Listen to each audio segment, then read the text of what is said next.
хуваалцах байгаа сэдв бол Христ амьлаагүй бол гэсэн сэдвээр та бүхэнд хуваалцах байгаа. Христ амьлаагүй бол гэдэг та бүхэн тэр энэ үгийг та нарыг бодож үзээрэй амьдралтаа. Христ амьлаагүй бол та одоо энэ газар сууж байгаа вэ? Христ амьлаагүй бол Христлийн түүх шашин гэж яригдах болов те? Христ амьлаагүй бол олон гайхамшгууд яригдах болов гэдэг асуултууд байгаа гэж хэлж байна. За, та бүхнээс асуух асуулт байгаа. Ямар асуулт вэхээр та бүхний хайртай хамгийн дуртай хайрлаж гамдаг эд зүйл юу вэ? Дийлэх хүмүүс бол магадгүй утас гэж ярьж иж болох юм тийм үү? Зарим хүмүүс яг ямар нэгэн хэрэгтэй зүйл, дурсгалтай зүйлүүд гэж бодож болох юм. Зөвхөн бодоод үзье. Таны хамгийн хайртай эд зүйл чинь юу вэ? За тэгвэл таны тэр хайртай хамгийн гамнаж хэргэлдэг зүйл чинь гинт нэг өдөр алга болчихвол яах вэ? Танд ямар мэдрэмж төрөх вэ? Утсан нэг өдөр алга болчихвол яах вэ? Ямар мэдрэмж төрөх вэ? Бодоод үзтээ. Компьютер чи алга боллоо гэж бодож үзье. Ямар мэдрэмж төрөх вэ?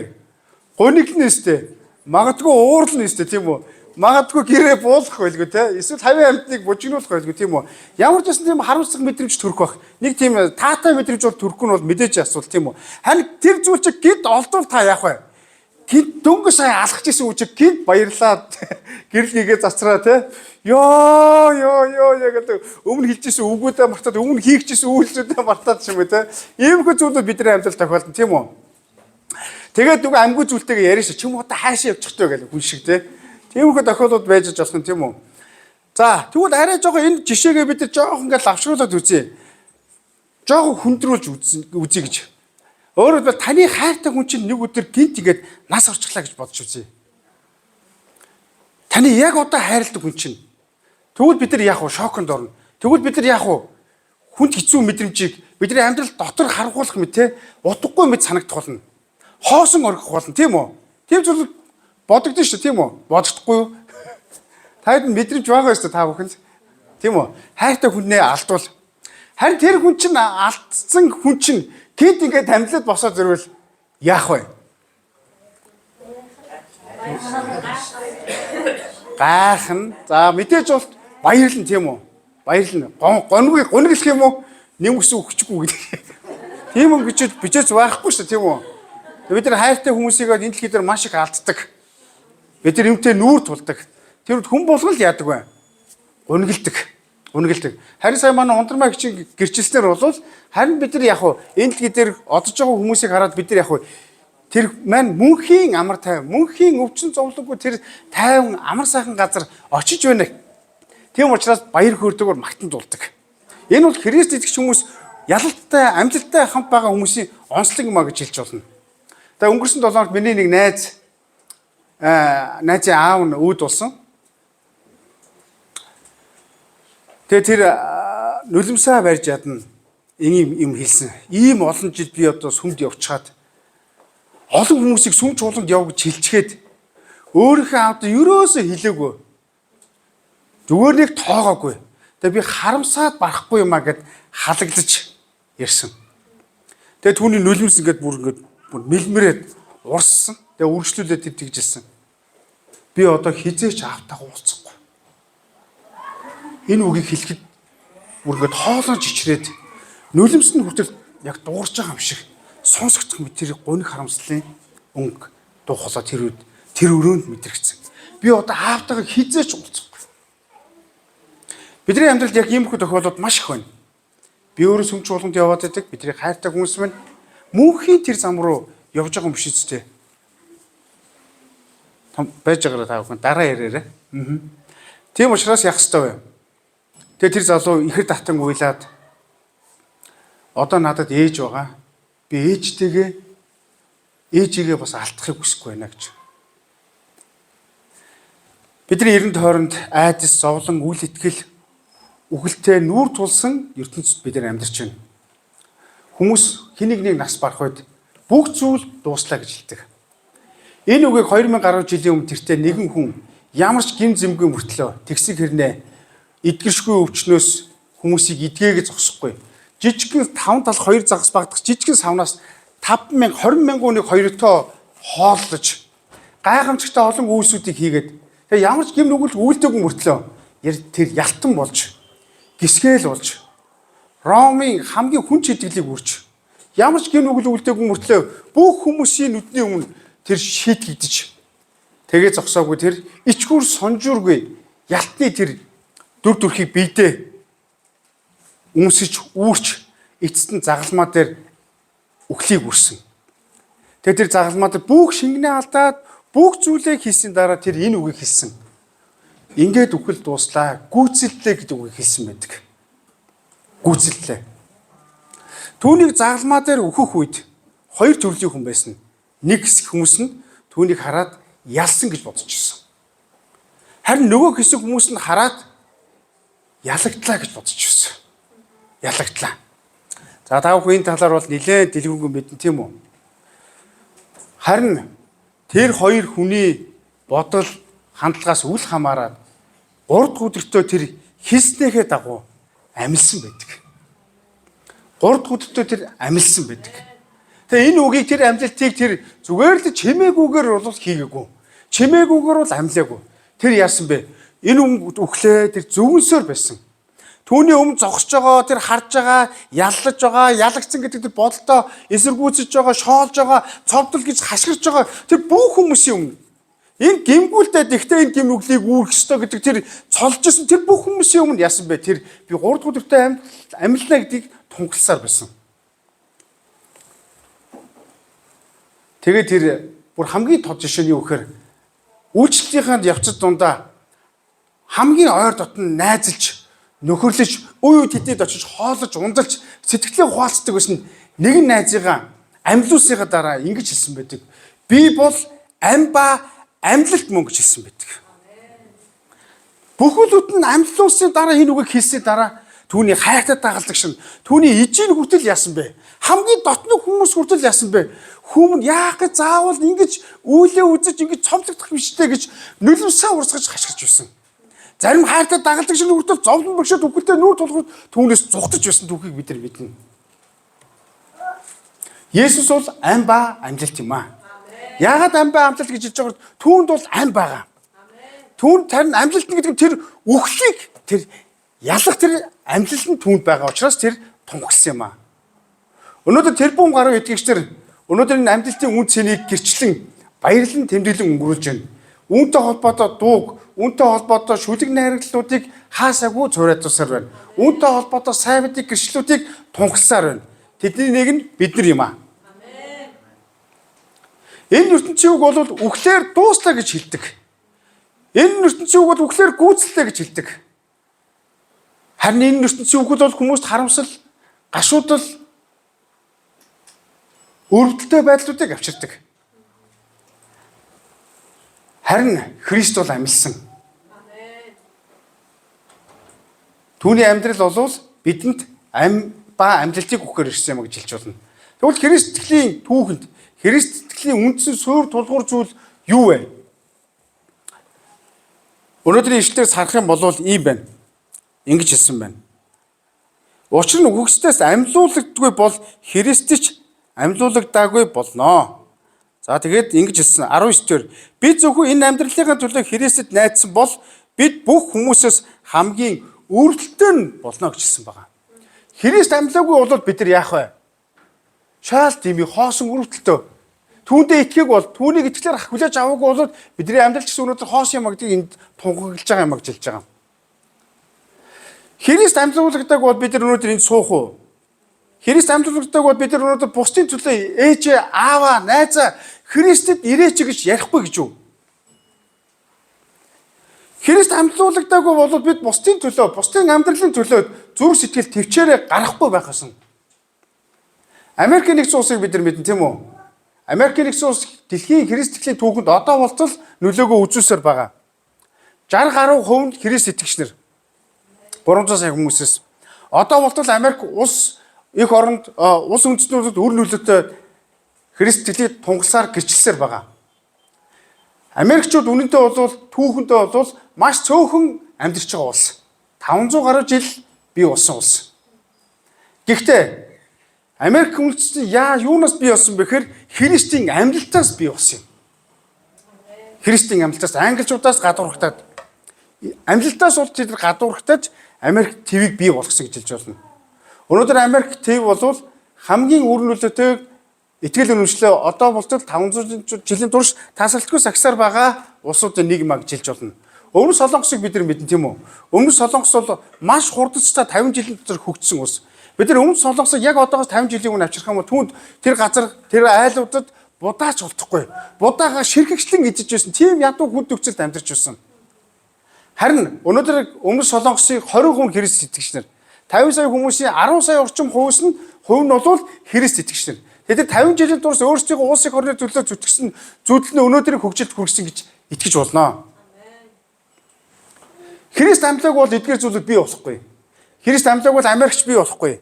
Христ амьлаг бол өнөөдөр 20% Христ итгэгчээр байхгүй. Тэр байтугай 2015 онд Хятадд 100 сая Христ итгэгчээр байсан. Одоо тэд юу вэ? Алтмус мэдээгээр байгаа ч гэсэн тэд 15 тийм алтмус мэдээгээр олж одоо болтол яг хөө тэр нь өсөж хөгжсөөр байгаа. 100 сая Христ итгэгчээр тухайд 1 тэрбум байсан бол хэдэн хувь вэ? 10% гэсэн үг байхгүй юу? Өнөөдөр Монгол 3 сая хүн 20-30 мянган Христ итгэгчээр байгаа. Тэгвэл өнөөдөр бас дэлхийд даяар Христ итгэгч Хятад хүмүүс ч гэсэн бас улс их орныхоо төлөө газар дор Христийн амьдлалтаас болоод улсын үндэстнийхээ төлөө итгэл үнэмшлээс захин улсынхаа тэр төлөө итгэл үнэмшлээс захин тэмцсээр байна. Зүтгэсээр байна. Залбирсаар байна. Магтсаар байна. Тунхагласаар байна. Гэрчилсээр байна. Амь насаа зориулсаар байна. Яагадгүй тэд нар үхлийг ялсан учраас юм ба. Амен. Өмнө Солонгос дэлхийд даяар өнөөдөр илгээлтээр бусдад тэр амьдлсан Есүс Христийг тунгалахын тулд Америкийн дараа орж ийн. Хоёрдугаарт орж ирсэн. Дараа нь Бразил орж ирсэн. Венесуэл тийм үү орж ирсэн байгаа. Энэ юутай холбоотой вэ? Есүс амьдлуулагчсан учраас юм аа. Хүмүүст итгэл найдвар түгээхийн тулд юм. Хүмүүст үннийг дамжуулахын тулд юм. Дамжуулахын тулд юм. Тэгэхээр өнөөдөр зүгээр нэг энэ тэнд очиж улс үндэстнүүдэд очиж сайн мэдээ яриад нэг амархан ярьж байгаа юм шиг боловч үнэндээ тэд нар үхэл хавчлаг зовлон зүдүүрийг хүртэл туулж байгаа. Яг л тэд нар Христэд зовлон зүдгүүр хавчлагыг тэд бүгд мэдэрсэн учраас өнөөдөр энэ баярт мэдээг энэ найдварыг тунгалсаар байна. Амен. Христ итгэлийн үндэс суурь болвол амьдлт юм аа. Амен. Бидний итгэлийн үндэс бол амьдлт юм аа. Яагаад амьдлтыг чухалчилж яах вэ гэхээр Христ амьдлаг бол шашин. Христ амьдлаг бол шашин. Христ амьдлаг бол. Тийм учраас бүгдээр нэг ишлэлийг хамтдаа үзье. Ром 4:25-ыг. Есүс бидний төлөө яах гэж амьдсан бэ гэдгийг бид нар унших ёстой байгаа. За хамтдаа уншия 3. Бидний хилэнцээс болж Есүс тушаагдсан бөгөөд биднийг зөвдөхийн төлөө амьдсан. Амен. Зөвдөхийн төлөө. Хажуу наастай гэлцгээ. Зөвдөхийн төлөө. Загламаа дээрх үхэл төлөөс нь юу илэрхийлж байгаа вэ гэхээр биднийг зөвдөхийн төлөө юм гэж ярьж байгаа. Зөвдөхийн төлөө. Хэрвээ Есүс үхээд үлдсэн бол юу болохыг төсөөлж үзсгээ. Өнөөдөр Христ итгэж хүмүүс ч гэсэн бас Есүс Христэд итгэдэг боловч түүний амьдралтаа ямар холбоотой байг бас хэрцүүлж үзээсэй гэж бас хэлмээр байна. Есүс үхсэн бол үхээд дууссан бол тэр мундаг агуу багш байх байсан баг. Мундаг гэгэрсэн хүн байсан баг. Мундаг ид чидтэй хүн байсан баг. Яг одоо бидний эргэн тойрон маш алдартай лам хуурагч ид чидийг үзүүлдэг янз бүрийн удагнууд тийм үү? Бидний амьдрал зөндөө байна. Бидний амьдрал тэр хүн байхгүй тэр хүнийг л би сонсдог гэдэг эмчлийн үсрүүд хүртэл зөндөө байна. Сошиал медиа ютуберууд хүртэл зөндөө байна. Гэхдээ тэдгээр хүмүүс бүгдээрээ төр зүрх гэдгийг бидэнд зааж өгдөг. Тэдгээр хүмүүс бүгдээрээ өгөхөд бүх зүйл түүнтэй хамт дуусах болно. Үхэлтэй нь хамт дуусах болно. Хичнээн танд сайн зөвлөдөг хүн, хичнээн таны амьдралд нөлөөдөг хүн байсан ч гэсэн, хичнээн таны амьдралд гэрэл гэгээ засуулдаг хүн байсан ч гэсэн, хичнээн таны амьдралд илүү ухаалаг зүйл ярьдаг хүмүүс байсан ч гэсэн, тэдгээр хүмүүс бол бүгдээрээ хүн. Тэдгээр нь яг хүн юу гэж бүгдээрээ цаг зүрийн л хүмүүсийн үжилж болно. Энэ дэлхийд тэд тэр зүйлтэйгээ бүгдээрээ дуусах болно. Харин үхэл бол дуусахгүй. Хүмүүс танд нөлөөлдөг хүмүүс таны төр зураг зөвтгөх болно. Зөвтгөлнө. Төр зураг танд ухаарлах болно. Төр зураг танд уушлах болно. Харин амьдлалт бол мөнхийн мөн чанарыг илэрхийлдэг. Танд нөлөөлдөг хүмүүс, таны инфлюенсер хүмүүс чинь танд зөвлөөд үлгэр дуурайл авдаг хүн чинь энэ дэлхийг орхивол бүх зүйл дагаа дуусах болно. Харин Христ бол тантай хамт байх болно. Харин тэр хүмүүс чинь таны дуртгал дурсамж болох болно. Би ахиж тэргүүтэйгээ хизээж уулзахгүй гэсэн утгатай зүйл юм. Яг л саяны тэр залуугийн миний найз ярьсан тэр залуутай яг адилхан. Тийм учраас ах トゥ нар минь ээ. Есүс яах гэж амьдсан бэ? Биднийг зөвдөхийн тулд юм. Бидний гэм нүглийг уучлахын тулд юм аа. Бидний гэм нүглийг уучлахын тулд юм аа. Бид нар энэ талаар зөндөө номдон сургаалуудыг сонсож байгаа тийм үү?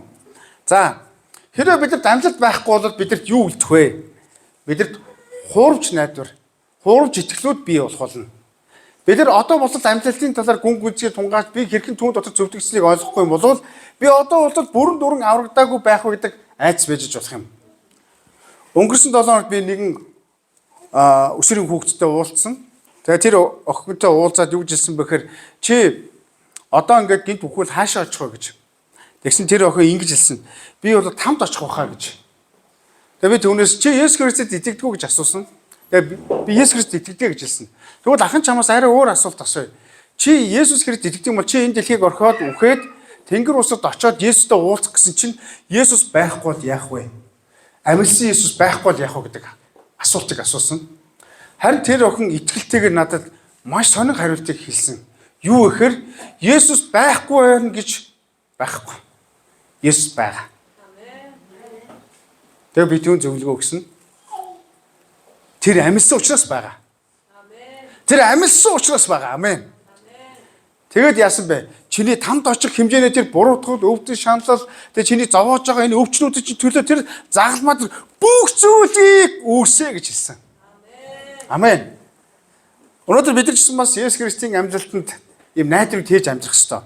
Хэрвээ та Есүс Христийн амьдлалтыг мэдэхгүй байх юм бол түүнийг хүлээж авах юм бол амьдлалтын ялалтанд бат идэхгүй юм бол бид нар Буддад итгэж байгаатай ялгаагүй.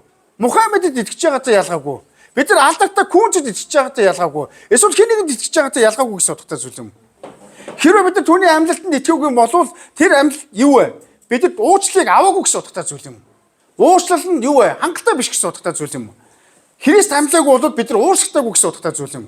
Зүгээр л Есүс загалмаар хэлбэгцэн зүгээр л гэгэрсэн хүн гэж харж болно. Түүний үүрсэнд ял шийтгэл гисгэл нь юу вэ? Зүгээр хоосон мэт бодож иж болох юм. Тэгэхээр ах トゥ нар минь амьлал нь бол та биднэртний нүглийг өрөөд хангалтайгаар бүрэн дүрэн өглийг өөртөө авсныг тунхагладаг байхгүй юу? Та бүхэн тэр ууршлыг хүлээж авсан уу? Энэ ууршлал бол энэ дэлхийн ууршлыг бол биш. Энэ дэлхийн шашнууд энэ дэлхийд амьдарч байгаа хугацаанд л амьдралаа нэг торгоох, аргацаах, харилцаагаа аргацаах тиймэрхүү л шашны амьдрал үүдэг. Христчэр хэрэгвч тийм бай амьдралаар амьдрдаггүй юм аа. Тэд нар мөнхийн чанартай амьдралаар амьдрдаг. Уучлал нь мөнхийн чанартай байдаг. Тэр нь үргэлж амьдрал дээр нь үргэлж хэрэгжиж, гэрчлэгдэж, дасгалжуулагдаж, өөрчлөгдөж явдаг юм аа. Түүнд нь оролцоонд нь Есүс өөрөө ч гэсэн бас биднийг орхиогүй хамт ажилласаар байдаг юм гэж ирж байгаа. Тэгэхээр биднийг уучлаа гэж бид нар бусдыг уучлаа гэж хэлэх амархан.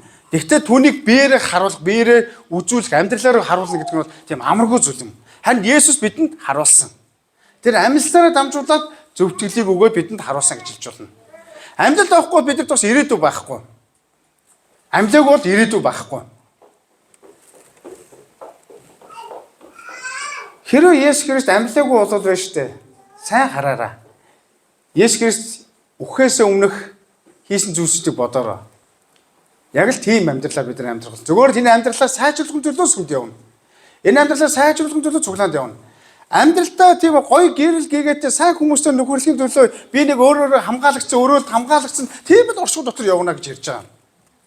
Бидний ирээдүй тийм хямдхан, тийм цаг хугацаатай орон зайтай гэж юу? Бидний ирээдүй юу вэ? Бодож үзье. Бидний ирээдүй бол мөнхийн амьдрал. Тийм учраас бидний амьдрал цаг хугацаа, хөгжил, соёл өнөөдрийн амьдралын асуудлаар хязгаарлагддаг бус бидний амьдрал хизээ нэг цагт энэ дэлхийг орхиод жинхэнэ амьдралаар амьдрах гэсэн итгэл найдвар ирээдүйдээ хүмүүсийг тодорхойлдог юм. Амен. Та Есүс Христийн амьдлалтанд итгэж байгаа бол танд ирээдүй бий. Библийн сургаалт өгсөн номдэр ирээдүй гэж бий гэж хэлсэн байдаг. Амен. Тийм учраас бид нар өнөөдөр Христ итгэдэг мөртлөө чуулганд явдаг мөртлөө ямар амьдралаар амьдарч байна? Энэ дэлхийн нөхцөл байдлаас болоод унаад, ганхаад, уруудаад, өрөвдөлтөд итгэгчдэр харагдах биш. Бид нар яах ёстой вэ? Тэгвэл энэ 17 дугаар ишлэлээр 19 дугаар ишлэлээр хэлсэн байна шүү дээ. Амьдлалт нь байхгүй бол яах вэ?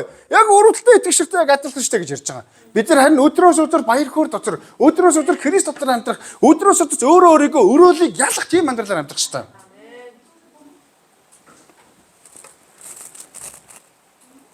Мөн Христ амьлаагүй бол хурамч итгэл буюу итгэл маань хоосон байх болно. Нэгэн алдартай хүн юу гэж хэлсэн байдаг вэ гэхээр Христ итгэл бол амьлал байгаа учраас тэр нь амьд юм а гэж ярьж байгаа хэлсэн байдаг. Тэгвэл Есүсийн амьлал Есүсийг хэн бэ гэдгийг тодорхойлохоос гадна намайг хэн бэ гэдгийг тодорхойлдог байхгүй юу? Тодорхойлдог.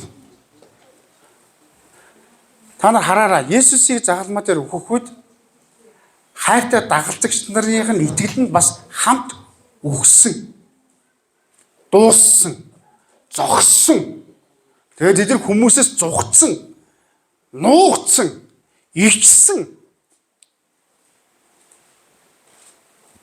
Түүнийг загалмаа дээр зовлогдож өгөх гэж явах үед нь түүний ижийн болон түүний гэр бүлийн хүртэл нулимсаа урсган түүнийг өгөх хүртэл түүнтэй хамт байх болно гэсэн тэр харилцаагаар хамт байсан. Өөрөлдвөл тэдний нулимс нь юу вэ? Үхлээр харамсал, гашуудлын нулимсаар Есүс Христийг үдсэн байдаг. Та нар хараараа тийм хүмүүсийг харж байгаа өөр үйл итгэгчэр хүмүүс байсан. Тэгээд тэд нар хараад яасан бэ? Хөөхий дагалжгчрыг хараад өрөвдсөн. Ижийг нь хараад өрөвдсөн. Гэр бүлийг хараад өрөвдсөн. Шаалтны цаг хугацаанд юу хийж байна гэж орхиол явнаас амьдралаа бодно өстэй гэж. Харин бид нар 19 дэх ишлээс харах юм бол бид зөвхөн энэ амьдралынхаа төлөө Христэд найдсан бол бид бүх хүмүүсээс хамгийн өрөвдөлтөнд байх болсаа гэж ярьж байгаа. Христ итгэдэг мөртлөө амьдралтанд нь итгэдэггүй хүмүүс яах вэ? Амьдралтыг нь мэдгүй хүмүүс яг л ийм өрөвдөлтөй амьдралаар амьдарч болох юм аа. Бид нар сүм чуулганд явна гэдэг нь амьдралаа сайжруулахын төлөө биш. Бид нар итгэлээ өсгөхийн тулд юм аа. Итгэлээ өсгөхийн тулд юм аа. Хажуу найзтай хэлцгээ итгэлээ өсгөхийн тулд юм.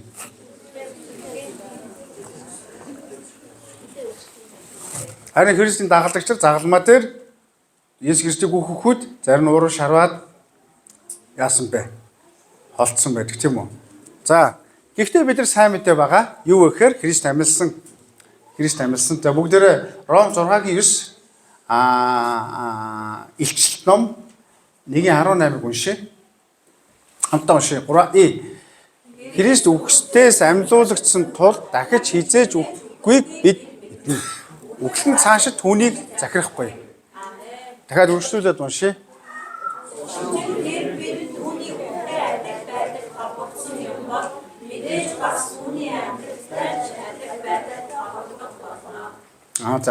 За, илчилт 1:18-ыг би уншиж өгье. Амьд нэгэн мөн би үгсэн. Энэ Есүс хэлж байгаа шүү.